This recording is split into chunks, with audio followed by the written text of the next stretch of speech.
ആയി നമുക്ക് സിമ്പിളായിട്ട് ഒരു ടേസ്റ്റി ലിവർ റോസ്റ്റ് ഉണ്ടാക്കിയാലോ.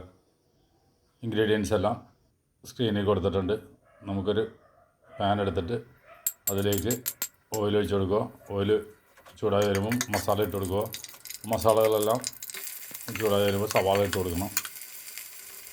സവാള ഒന്ന് സോട്ട് ചെയ്തിട്ട് അതിലേക്ക് വെളുത്തുള്ളി, ഇഞ്ചി, പച്ചമുളക്, വേപ്പില എല്ലാം ഇട്ട് കൊടുത്തൊന്ന് സവാള ഒന്ന് വാടി കഴിയുമ്പോൾ അതിലേക്ക് പെരിഞ്ചീരകം, കുരുമുളക് പൊടി, ഗരം മസാല ഇട്ടൊന്ന് വഴറ്റണം.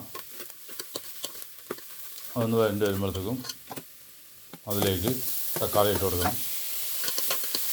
തക്കാളി ഒന്ന് സോട്ട് ചെയ്ത് വരുമ്പോൾ അതിൽ കുറച്ച് തക്കാളി മാത്രം ഇട്ടൊന്ന് മാറ്റി വെക്കണം. ഇത് അവസാനം ഇട്ട് കൊടുക്കാനുള്ളതാണ്. അതിലേക്ക് അല്പം വിനാഗിരി ഒഴിച്ച് കൊടുക്കണം. വിനാഗിരി ഒന്ന് സോട്ട് ചെയ്തതിന് ശേഷം മഞ്ഞൾപ്പൊടി, മുളക് പൊടി, മല്ലിപ്പൊടി ഇട്ട് കൊടുത്തൊന്ന് വഴറ്റണം. അതിലേക്ക് അരിഞ്ഞ് വെച്ചിരിക്കുന്ന ലിവർ ഇട്ട് കൊടുക്കുക. ലിവർ അധികം പൊടിഞ്ഞു പോകാതെ സൂക്ഷിച്ചിളക്കണം. ഒന്നിളക്കി മിക്സ് ചെയ്ത് അതിൻ്റെ ആ മസാലകളെല്ലാം അതിനകത്ത് പിടിച്ച് കഴിയുമ്പോഴത്തേക്കും അതിലേക്ക് തേങ്ങാപ്പാൽ ഒഴിച്ച് കൊടുക്കണം. തേങ്ങാപ്പാൽ ഒഴിച്ച് കഴിഞ്ഞതിന് ശേഷം അതിലേക്ക് പെരിഞ്ചീരകപ്പൊടി, കുരുമുളക് പൊടി ഇട്ട് കൊടുക്കുക. ഒന്നും കൂടി മിക്സ് ചെയ്യുക.